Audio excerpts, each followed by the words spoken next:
Title: She mocked me at dinner? Seriously? You're just jealous because nobody flirts with you. Start: She said it loud enough for everyone at the table to hear.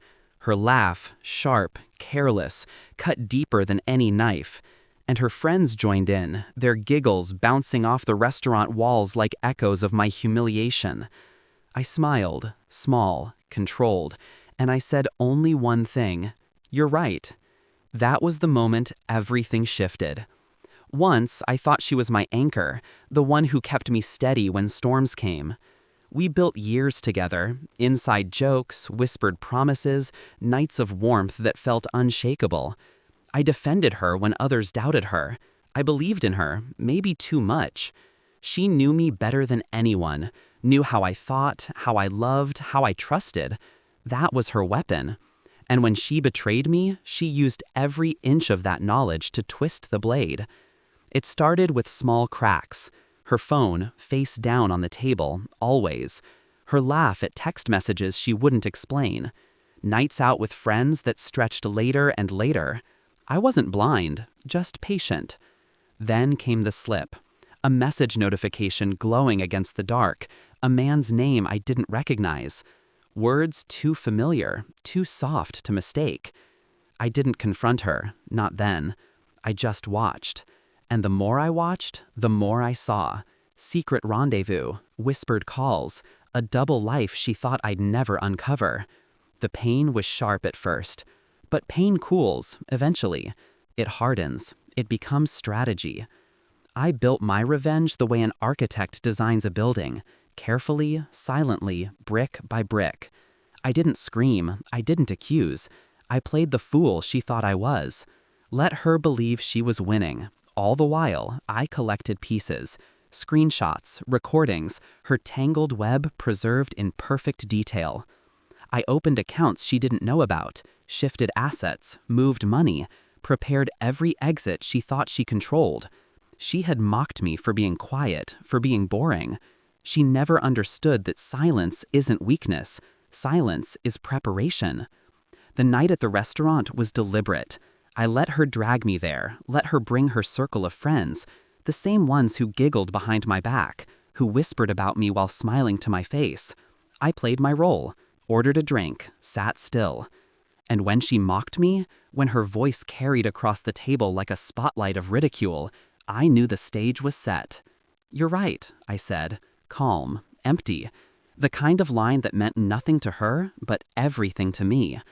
Because my next move wasn't spoken, it was delivered. The waitress slid me a folded note. I didn't even touch it, she did. Curiosity always was her weakness. She snatched it, unfolded it, read it aloud without thinking. Her voice cracked on the words, "I can't wait to see you again tonight. Last time was unforgettable." Signed, not by me.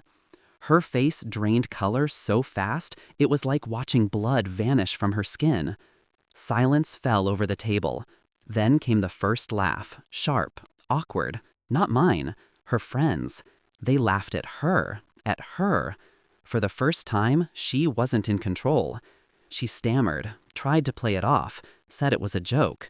But I had already placed the final pieces in motion. Because while she scrambled, phones buzzed, screens lit up. Her friends received messages, screenshots, videos, proof of what she'd been doing behind my back. All sent from an anonymous account, one she couldn't trace. Gasps, eyes widening, chairs scraping back. The weight of judgment falling on her, not me. And then, the cherry on top, the bill arrived. Already paid, not by me, by her card, the one I'd rerouted online weeks ago. She was paying for her own downfall. She looked at me then, desperate, pleading, the same eyes that once melted me. But all I gave her was the same small smile. "You're right," I said again, standing, calm as ever. I was jealous. Jealous of how easily you destroy yourself. And I walked out, left her there, drowning in the silence she once used against me. They say revenge doesn't heal, that it leaves you hollow. Maybe for some, not for me. Because when you've been mocked, betrayed, stripped of dignity, revenge isn't about healing. It's about balance. And that night, balance was restored. She thought she could humiliate me, control me, break me in front of others. But humiliation has a funny way of flipping when the truth comes to light. Now, when people whisper her name, they don't think of me. They think of that night. The note, the faces around the table, the laughter that wasn't hers anymore. And me? I sleep easily. Because I never raised my voice, I never threw a scene. I simply set the stage, handed her the script, and let her ruin herself. The best revenge isn't fire, it's ice. Cold, controlled, perfect. And when it strikes, it leaves scars that burn forever.